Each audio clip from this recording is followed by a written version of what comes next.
Hello दोस्तों, स्वागत है हमारे यूट्यूब चैनल में। और विद्युत चैप्टर है आपका इलेक्ट्रिसिटी।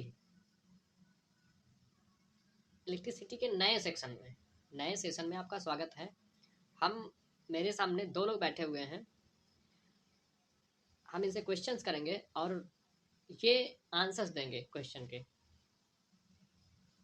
ठीक है, तो चलिए शुरू करते हैं। पहला क्वेश्चन क्या है?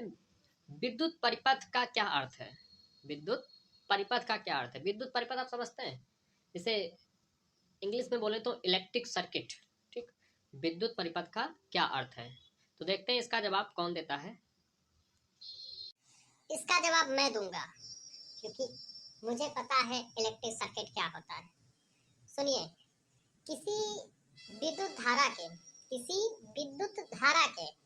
विद्युत धारा समझते हैं? Electric current. किसी विद्युत धारा के सतत मतलब क्या होता है? कॉन्टिन्यूअस, लगातार। किसी विद्युत धारा के सतत, कॉन्टिन्यूअस तथा बंद परिपथ को क्या कहते हैं? विद्युत परिपथ कहा जाता है। चलिए अगला क्वेश्चन पूछते हैं। अगला क्वेश्चन क्या है? 1 एम्पियर की परिभाषा दीजिए। डेफिनेशन बतानी है 1 एम्पियर की। इसकी 1 एम्पियर की डेफिनेशन बतानी है। और दूसरा क्वेश्चन इसी में आएगा, धारा का मात्रक क्या होता है? यूनिट ऑफ इलेक्ट्रिक करंट की यूनिट क्या होती है? धारा का मात्रक क्या होता है? देखते हैं आंसर कौन देता है। इसका आंसर मैं दूंगी, क्योंकि मुझे पता है इसका आंसर। तो सुनिए, आंसर क्या हो जाएगा इसका? यदि किसी परिपथ में 1 सेकंड में 1 कूलाम आवेश प्रवाहित होता है, यदि किसी परिपथ में 1 सेकंड में 1 कूलाम आवेश प्रवाहित होता है, तो परिपथ में प्रवाहित धारा 1 एम्पियर होगी। यदि किसी परिपथ में 1 सेकंड में 1 कूलाम आवेश प्रवाहित होता है, तो परिपथ में प्रवाहित धारा क्या होगी? 1 एम्पियर होगी। और अगला क्वेश्चन आपने पूछा है विद्युत धारा का मात्रक। तो विद्युत धारा का जो मात्रक होता है वो एम्पियर होता है। विद्युत धारा का मात्रक एम्पियर होता है। क्यों? क्योंकि Q बराबर क्या होता है? IT। Q बराबर क्या होता है? IT। तो I इक्वल टू क्या हो जाएगा? Q upon T। तो कूलाम प्रति सेकंड, कूलाम प्रति सेकंड को ही क्या कहते हैं? एम्पियर कहते हैं। कूलाम प्रति सेकंड। अगर पूछ ले धारा का दूसरा मात्रक, तो कूलाम प्रति सेकंड हो जाएगा, और कूलाम प्रति सेकंड को ही क्या कहते हैं? एम्पियर कहते हैं। चलिए अगला क्वेश्चन पूछते हैं।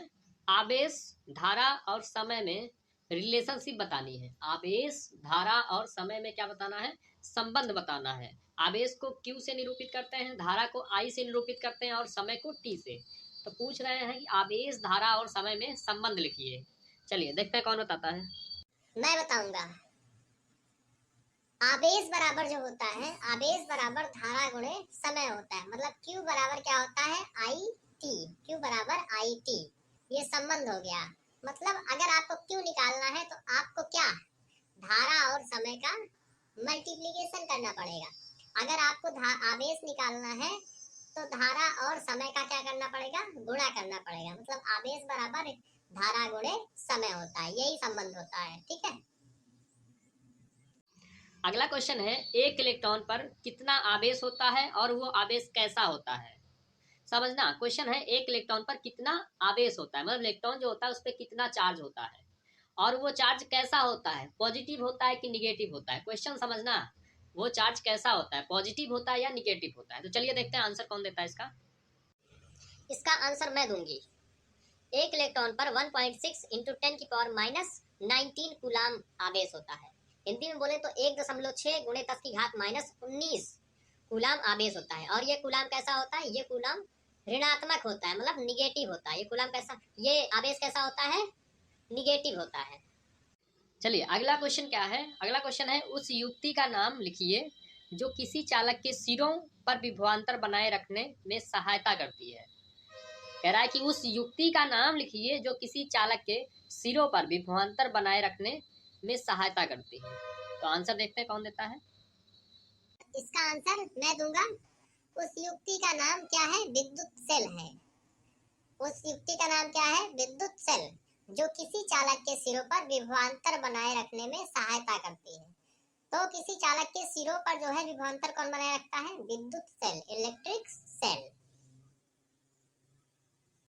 अगला क्वेश्चन बढ़िया क्वेश्चन है, ध्यान से सुनिएगा। यह कहने का क्या तात्पर्य है, कह रहा है यह कहने का क्या तात्पर्य है कि दो बिंदुओं के बीच विभवांतर 1 वोल्ट है।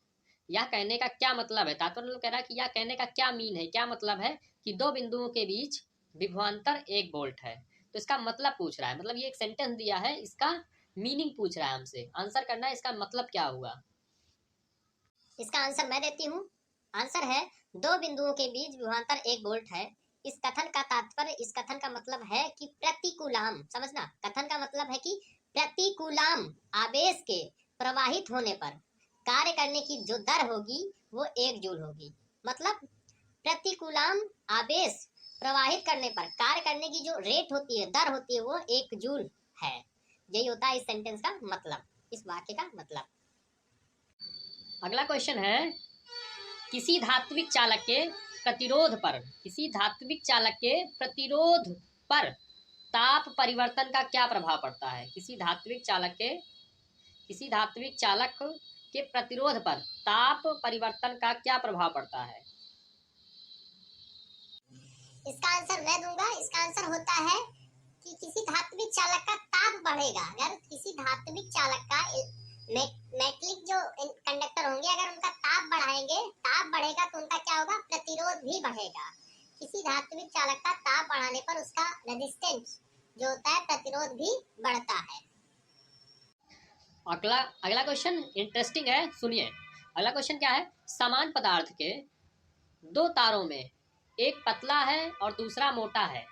समान पदार्थ के दो तारों में एक पतला है और दूसरा मोटा है, तो इसमें किसमें, इनमें से किसमें विद्युत धारा आसानी से प्रवाहित होगी जबकि उन्हें समान विद्युत स्रोत से संयोजित किया जाता है, और क्यों होगी। समझ गए होंगे कि एक तार क्या है, मोटा है, एक तार पतला है, और दोनों को क्या किया गया है, समान विद्युत स्रोत से जोड़ दिया गया है। तो पूछ रहा है इसमें किस वाले तार में, मोटे वाले या पतले वाले तार में विद्युत धारा आसानी से क्या होगी, फ्लो करेगी, बहेगी, प्रवाहित होगी, और क्यों प्रवाहित होगी, ये आंसर करना है आपको। इसका आंसर मैं बताती हूँ। इसका आंसर होता है विद्युत धारा जो मोटे तार में है आसानी से प्रवाहित होगी। विद्युत धारा मोटे तार में आसानी से प्रवाहित होगी क्योंकि इसका प्रतिरोध पतले तार से कम होगा। जो मोटा तार है उसमें प्रतिरोध कम लगेगा, इसलिए मोटे तार में जो इलेक्ट्रिक करंट है वो ज्यादा फ्लो होगी। क्यों फ्लो होगी, क्योंकि इसका रेजिस्टेंस, इसका प्रतिरोध क्या होगा, कम होगा। अगला क्वेश्चन है, मान लीजिए किसी वैद्युत अवयव के दो सिरों के बीच विभवांतर को उसके पूर्व के विभवांतर की तुलना में घटाकर आधा कर देने पर भी उसका प्रतिरोध नियत रहता है, तब उस अवयव से प्रवाहित होने वाली विद्युत धारा में क्या परिवर्तन होगा। क्वेश्चन ध्यान से सुनिएगा। चलिए देखते हैं इसका आंसर कौन करता है। इसका आंसर मैं करूंगा। इसका आंसर होता है नियत ताप। अगर टेम्परेचर क्या है, कांस्टेंट है, और प्रतिरोध भी नियत ताप और प्रतिरोध पर, मतलब अगर प्रतिरोध जो है और टेम्परेचर क्या है वो नियत है, कांस्टेंट है, तो क्या होगा, विभवांतर को आधा करेंगे।